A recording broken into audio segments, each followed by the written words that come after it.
it is an unfortunate day, unfortunate.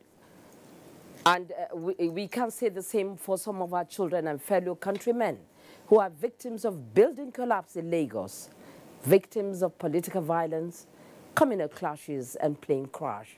So you will understand if I am reluctant to say a very good evening to you, more like a Black Wednesday tonight.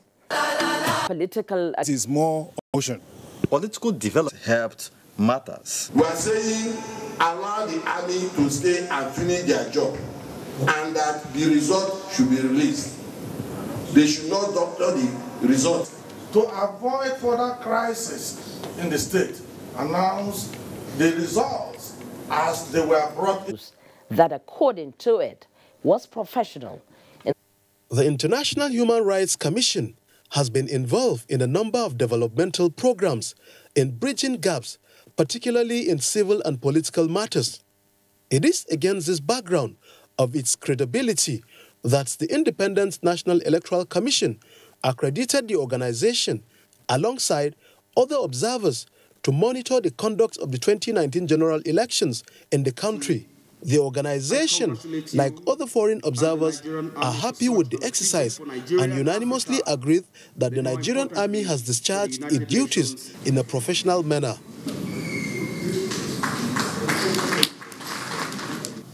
We urge you most passionately to continue to do more so that the culture of excellence is institutionalized in the Nigerian army long after your service years. Planned actions. Major General Alinani, who is the Chief of Policy and Plans at the Army Headquarters, thanked the organization for the honor. He noted that the Nigerian Army will continue to abide by the laws of engagement.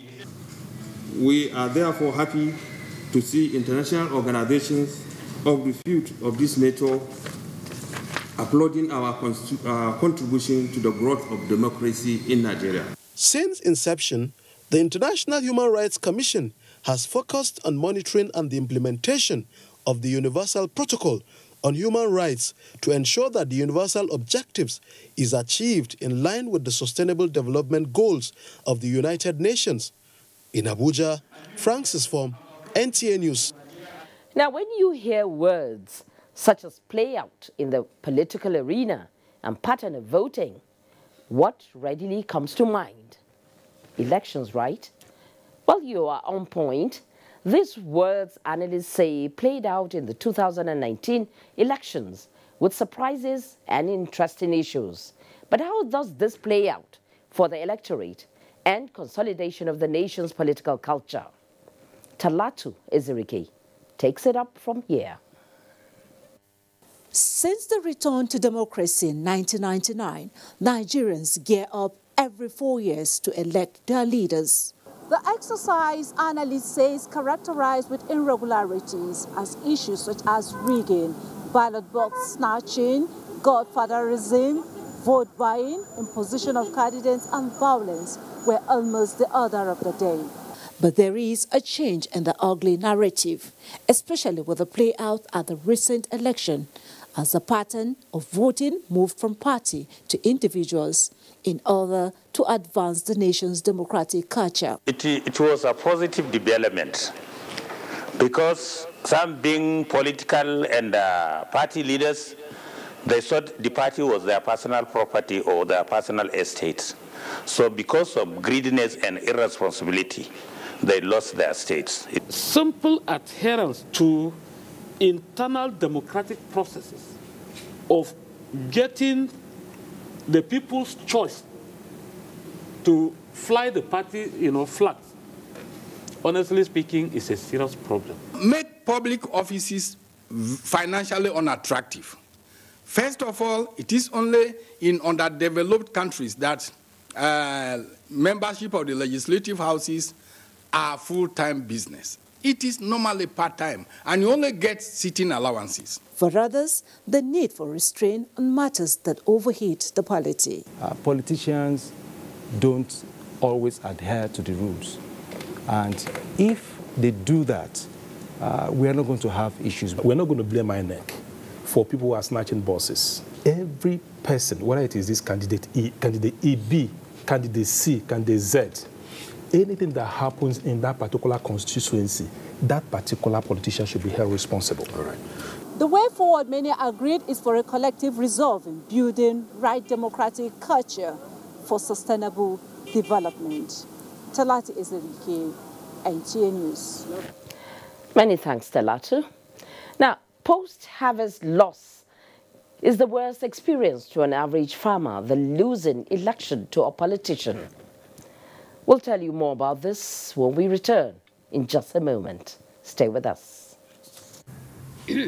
Sore throats, it's often caused by bacteria and viruses. Feels like you're having a party.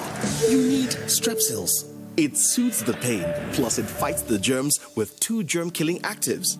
Double power in 1 lozenge. Bye-bye sore throat. Take Strepsils. Helen! Hey, where's your mom? Today is her toilet day. What? Helen! Toilet day? Tomorrow you're hosting a party and it's a matter of my reputation. Even if you spend your entire day cleaning with all this, it still won't be party ready. Impossible! Challenge? New Ticker Harpic 10X. Even if you use this solution 10 times, it won't give you the same cleaning like Harpic, because its new Ticker formulation sticks to the bowl better, giving you a sparkling clean toilet. Wow! New Harpic 10X gives me the freedom from toilet day.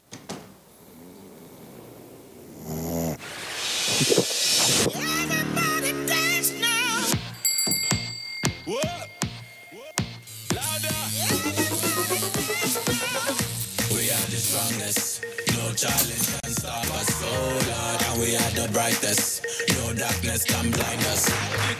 We are the strongest. Malta Guinness is packed with B vitamins to fuel your greatness. You're welcome back, and our Lagos Network studio is where we go next to bring you business news with Abolade Salami. Thank you, Fatima. Good evening and welcome to Business News segment. Following the crash in yields of treasury bills at the fixed income market in February, analysts have projected that the market is likely to remain in favor of long-term investors. With yields at current level, experts have advised domestic and institutional investors to take profits on short-dated securities while deferring the benefit at the long end of the curve. Research believes that the Nigerian Treasury bill yield are likely to be influenced by the level of liquidity in the banking system, the short-term borrowing needs of the government, and the need to maintain price stability. Exploring the entire manufacturing value chain for an improved economic performance will require a new dimension driven by technology. President, Manufacturers Association of Nigeria, Mansur Ahmed, stated this at a forum in Lagos. Nigeria's manufacturing sector contributes at least 9% to the nation's GDP. This contribution, stakeholders in the manufacturing sector say, can be deepened through increase in value addition. With confidence that the bold and dynamic policies and purposive initiatives introduced by the administration, which have helped to rescue the economy from recession and redirect it towards sustainable and inclusive growth, will not only be sustained, but will be scaled up. They submitted that for the manufacturing sector to further contribute to the country's GDP, government needs to implement economic policies that will boost operational capacity of local producers. And now let's talk equities. The market records of 0.15% at the close of today's trading. Here's the details. As of Wednesday's trading, the market rebounded by 0.15% to close the all-share index at 31,360.28 basis points. Volume of shares traded stood at 377 million, valued at 2.2 billion naira, which exchanged hands in 3,273 deals. Market capitalization finished at 11.69 trillion naira. Nestle, CAP, and Okomo Oil posted gains, while Guinness, Dangote Cement, and Dangote Flour closed in the red territory. The banking sector, as well as consumer goods, came out strong on sectoral performance. appreciating by 0.04% and 1.60%, while NSE Industrial and NSE Insurance dropped in figures, depreciating by 0.35% and 0.02%.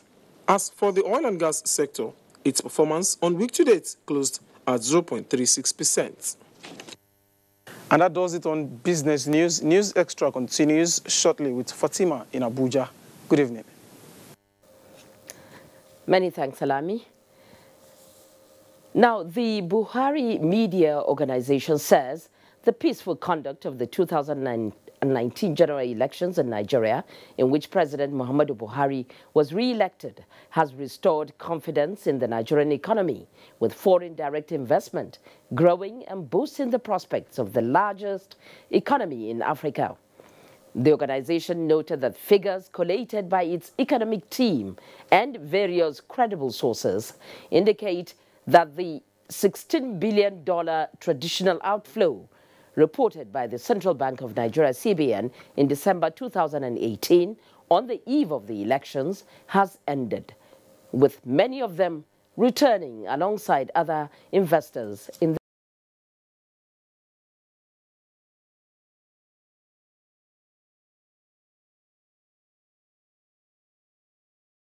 the rail sector. The federal government has taken a step further to ensure that the earlier approved leather and leather products policy in Nigeria is implemented to boost the economy. This is coming with the inauguration of the National Steering Committee on the Strategic Implementation Plan of the policy by the Minister of Science and Technology, Dr. Ogbonnaya Onu. Justin Bem Unyi has that report.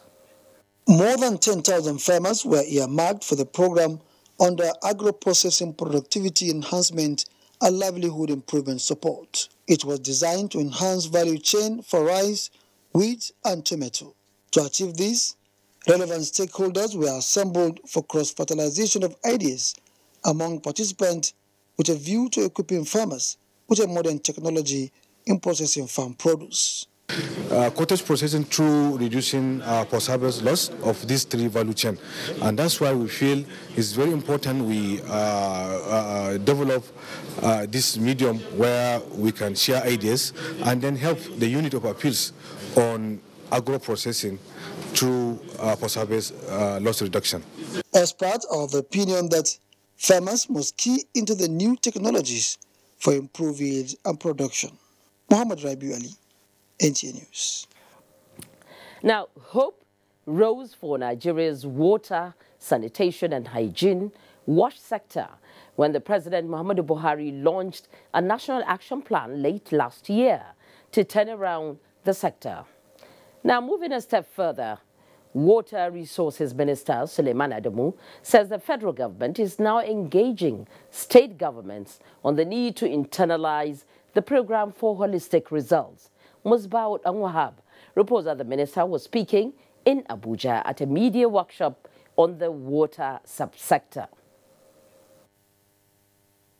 Side by side, the quest for water for all is sanitation. It is a situation Nigeria has to fight vigorously and fast too, as the country might soon be exposed as top in the global ranking of open defecation. Water Resources Minister is worried that more than 40 million people still indulge in the practice. This is one of the unfavorable statistics the WASH Action Plan seeks to address, but the success, the minister says, is dependent on the readiness of the state government to cooperate fully as the federal government is set to scale up campaign. We need to set it and get the buy-in of the state government. If they don't buy in, every effort that we're making at federal level is not going to be effective. And our target first is to address behavioral issues. So we need a mass campaign. With the National Water Resources Bill still awaiting concurrence of the Senate, the ministry maintains that when passed into law, it will establish regulatory framework for equitable distribution of the nation's water resources. Speakers from various departments of the ministry also highlighted their numerous strides in irrigation, sanitation and water supply subsectors. 31 of these projects have been completed, and this calls to about 3 billion naira investment in the purpose of government. With various new policies and programs brought about by the current administration, Minister Suleiman Adamu says he's proud that the ministry now has a new direction for development. In Abuja, Musbal and Wahab, NTA News. Well, we're back with the news about the implementation of the Mambila hydroelectricity project, arguably one of the massive critical infrastructure interventions under the federal government in renewable energy, with the prospects of charting a new course of prosperity for the nation. Now, signifying its intention to walk the talk and ensure work commences in earnest this year, the Federal Executive Council awarded the contract for the demarcation of specific areas of land to give way for the actualization of the plant in Sardauna local government area of Taraba State. Hamza Musa Makarfi, who has been following developments of the project, brings to News Extra things you need to remember.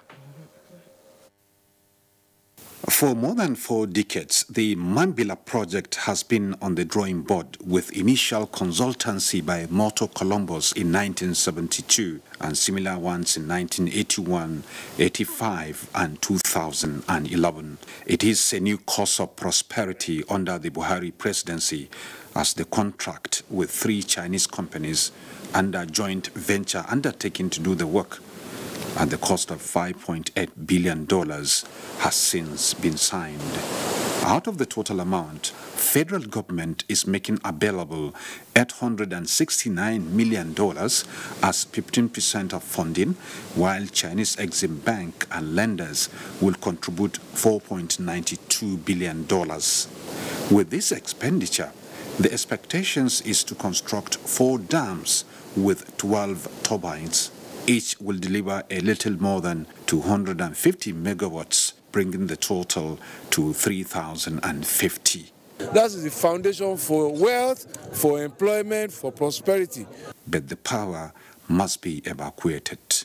Government is looking ahead and building capacities in anticipation of the delivery of Mambila hydroelectricity plant. Existing corridors in Takum, Wukari, Yendeb and Lafia, as well as the completed Upper substation in Makadi, can evacuate significantly from Mambila to parts of the country. This is because from the plant there will be 700 kilometers of double-circuit lines to supply the substations. Other highlights of the scope of work include construction of 120-kilometer access road and resettlement of 100,000 people. The 830 million naira approved by government recently is for 9 surveying companies that will work preparatory to payment of compensation and actual construction of the dam, which is to provide turnaround in many areas of economic development. Hamza Musa Makarfi, NTA News. Still to come, update on sports and a bit on the foreign scene.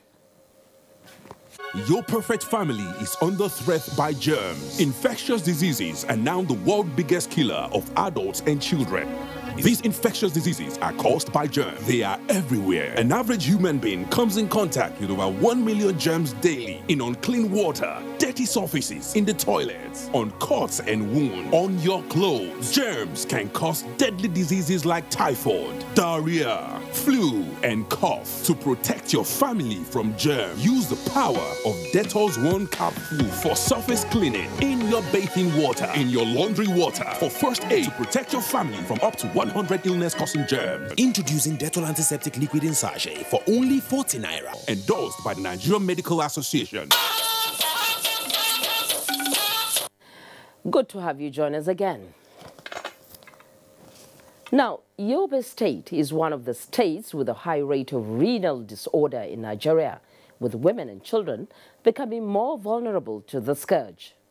Hard to believe as this is. It was unfortunately confirmed by by medical experts who attributed the prevalence of the disease in the northern part of Yobe to lack of forensic research on the root causes of the ailment in the affected areas. Hussein Mohammed Isa has that report. Is located in the northern part of Yobe State with about 300,000 population and is blessed with mineral resources including potash and iron. The major source of water of the town is through wash boreholes from ground surface where the abundant mineral resources are deposited. The town is recently experiencing rampant chronic kidney disease, which preliminary investigations revealed that the alarming cases of the disease in northern part of Yobe may not be unconnected with a particular mineral resource that is combined with the groundwater, leading to renal disorder and failure. According to statistics obtained from Federal Medical Center Inguru from 2013 to 2017, the center recorded a total of 968 established cases of chronic kidney disease from the 4 local governments of Yobe North, with Bade local government having 588 patients of the disease. This has made the council highest in kidney disease, with women and youth topping the list of the affected victims of the scourge. According to the medical director of the Federal Medical Center Inguru, Dr. Abubakar Muhammad Musa, the growing number of kidney cases in the northern part of Yobe can only be reversed through expert research and investigation on the causes of the ailment. The first thing is, one, find out the cause of disease. 2, people who are living in this area, it's good to organize like a screening exercise for them, especially after identifying vulnerable groups. Emir of Bade Abubakar Umar Suleiman, who described the high rate of kidney disease in his domain as worrisome, appealed to authorities concerned to take proactive measures to curb the speed of the disease. Appealing to government and the donor agencies to assist us on the research. What are the causes? About 3 researches were carried out by different groups on the causes of the rampant kidney disease in the northern part of Yobe, but they are inconclusive due to lack of funds to complete them. From Gashua Town, I am Hussein Mohammed Isa, NTA News. Now, statistics show that Ondo State is one of the states in the country that has recorded a drastic reduction in maternal mortality. There are indeed greater efforts on ground to further reduce the number of women who die through childbirth, as over 6,000 pregnant women across the 18 local government areas of the state have received birth kits from the wife of the state governor, Mrs. Betty Akeredolu. Olubukola Aduon has the rest of that report.